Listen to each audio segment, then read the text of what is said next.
ప్రియమైన దేవుని పిల్లలారా, దేవుని కృప, దేవుని హస్తము మీకు మీ కుటుంబాలకు తోడై ఉండునుగాక. నిత్యము ఆయన మిమ్మల్ని నడిపించి సంరక్షించునుగాక.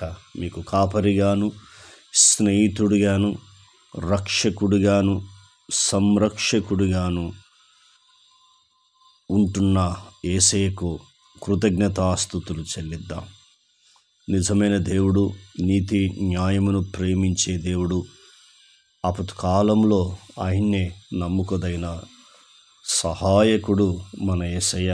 అలాంటి దేవుణ్ణి నమ్ముకున్న మన ఆత్మీయ జీవితంలో మనం పరీక్షించుకుందాం, మనం ఆలోచించుకుందాం. దేవుని యొక్క వాక్యాన్ని చదువుకొని ధ్యానించుకుందాం. అపొస్తల కార్యము 2వ అధ్యాయము మనము 24వ వచనాన్ని చదివి ధ్యానించుకుందాం. మరణము ఆయనను బంధించి ఉంచుట అసాధ్యము గనుక దేవుడు మరణ వేదనలు తొలగించి ఆయనను లేపెను.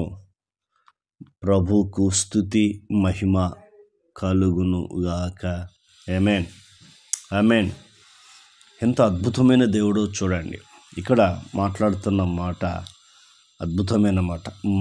మరణము ఆయనను బంధించి ఉంచుట అసాధ్యము అని లూకా భక్తుడు ఈ మాటలు రాస్తా ఉన్నాడు. ఈ మాటలు పేతురు మాట్లాడుతూ ఉన్నాడు. పేతురు ఈ మాటలు మాట్లాడుతూ ఉన్నాడు అంటే ఎంత అద్భుతమైన మాటలో చూడండి. తన యొక్క ప్రసంగంలో ఈ మాటలు తెలియపరుస్తూ ఉన్నాడు. పేతురు 2వ అధ్యాయం 14వ వచనంలో స్టార్ట్ చేశాడు తన ప్రసంగాన్ని.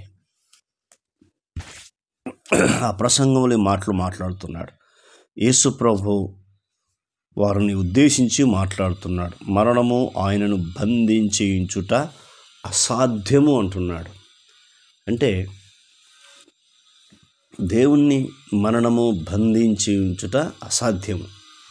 కాబట్టి యేసుక్రీస్తు ప్రభు నమ్ముకొని పాపక్షమాపణ మార్మన్స్ పొంది బాప్టిజం తీసుకొని ఆయన శరీరంలో ఆయన రక్తంలో పాలు పొందుతున్న ప్రతి ఒక్కరికి కూడా మరణము బంధించి ఉంచుట అసాధ్యము. కాబట్టి మరణ వేదన తొలగించి లేపే దేవుడు మన దేవుడు యేసుక్రీస్తు ప్రభువారు. కాబట్టి ఇక్కడ ఆయన కోసము ఈ మాటలు రాస్తా ఉన్నాడు. మొదటిది. రెండవది, దేవుడు మరణ వేదనలు తొలగించి. చూసారా, దేవుడు ఏం చేశాడంటే మరణ వేదనలు తొలగించి.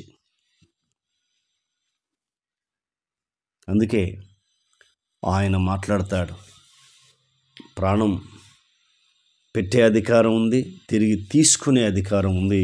ఇది నా తండ్రి వలన నేను పొందుకున్నానని యోహాను సువార్త 10వ అధ్యాయంలో తను నమ్మిన శిష్యులతో యేసుక్రీస్తు ప్రభువారు మాట్లాడతాడు. మరణానికి ముందే ఆయన మాట్లాడుతూ ఉంటాడు. కాబట్టి ఇక్కడ ఈ మాట్లాడుతున్న అమూల్యమైన మాట, రెండవది మాట్లాడుతున్న మాట, దేవుడు మరణ వేదనలు తొలగించి. మరి నీవు కూడా అనేకమైన వేదనలు, అనేకమైన బాధల్లో, కష్టాల్లో ఉన్నావా? ప్రభునందు విశ్వాసం ఉంచుము, ప్రభునందు నమ్మకం ఉంచు. యేసుక్రీస్తు మీద విశ్వాసం ఉంచినప్పుడు, యేసుక్రీస్తు మీద నమ్మకం ఉంచినప్పుడు ఆయన ఖచ్చితంగా నీ మరణ బంధకాల నుంచి విడిపించే దేవుడు, వ్యాధుల నుంచి విడిపించే దేవుడు, పేదరికం నుంచి విడిపించే దేవుడు. అందుకే ఆయన ఈ లోకానికి వచ్చి నీ కొరకు నా కొరకు ప్రాణం పెట్టాడు.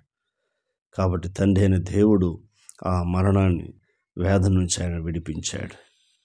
కాబట్టి అంత అద్భుతమైన దేవుని మనం నమ్ముకున్నాం. కాబట్టి తొలగించి ఆయనను లేపెను అని పరిశుద్ధమైన గ్రంథం మనకు తెలియపరుస్తుంది. నిజమే, అంత అద్భుతమైన దేవుణ్ణి నమ్ముకున్నాం. కాబట్టి ఇవన్నీ చివరి దినాలు, అంత్య దినాలు. ప్రమాదకర దినాల్లో నీవు నేనున్నాం. కాబట్టి ఈ మాటలు వింటున్న నీవు ఆయన మీద ఆధారపడి చూడు. వ్యక్తిగత ప్రార్థనతో ఆయనతో ఎక్కువ సహవాసం చేయి. కుటుంబ ప్రార్థనతో సహవాసం చేయి. సంఘ ప్రార్థనతో సహవాసం చేయి. దేవుని జీవితంలో అద్భుతాన్ని చేస్తాడు. తీర్మానించుకుందాం. ప్రార్థన. కన్న తండ్రి, నీకు స్తోత్రాలు. విన్న మాటలకై నీకు వందనాలు. ఈ మాటలు దుష్టతకు పోకుండా సహాయం చేయి. ఈ మాటల ద్వారా మీరు మమ్మల్ని ఆదరించినందుకు వందనాలు. మాతో మీరు మాట్లాడిన విధానం కొరకే వందనాలు. మరణము ఆయనను బంధించి ఇంచుట అసాధ్యము గనుక దేవుడు మరణ వేదనలు తొలగించి ఆయనను లేపెను అని మీరు మాతో మాట్లాడుతూ వచ్చిన దేవా, మీ కృతజ్ఞతలు, మీకు స్తోత్రాలు చెల్లిస్తున్నాం తండ్రి. ఎవరైతే ప్రభు అనేకమైన ఇబ్బందుల్లో, వ్యాధుల్లో, కష్టాల్లో, బాధలో ఉన్నారో తండ్రి, వారికి ప్రభు మీరు విడుదల కలిగించండి. మీ సంపూర్ణమైన స్వస్థత అనుగ్రహించండి. మీ ఆశీర్వాదము వారికి మీరు అనుగ్రహిస్తారని విశ్వసిస్తూ, ప్రార్థిస్తూ, కృతజ్ఞతలు, స్తోత్రములు చెల్లిస్తూ యేసుక్రీస్తు నామములో అడిగినవన్నీ పొందుకున్నాం తండ్రి. ఆమెన్. ఆయన కృప సదాకాలం తోడై ఉండి మనందరినీ నడిపించి ఆశీర్వదించునుగాక. Amen, amen, amen.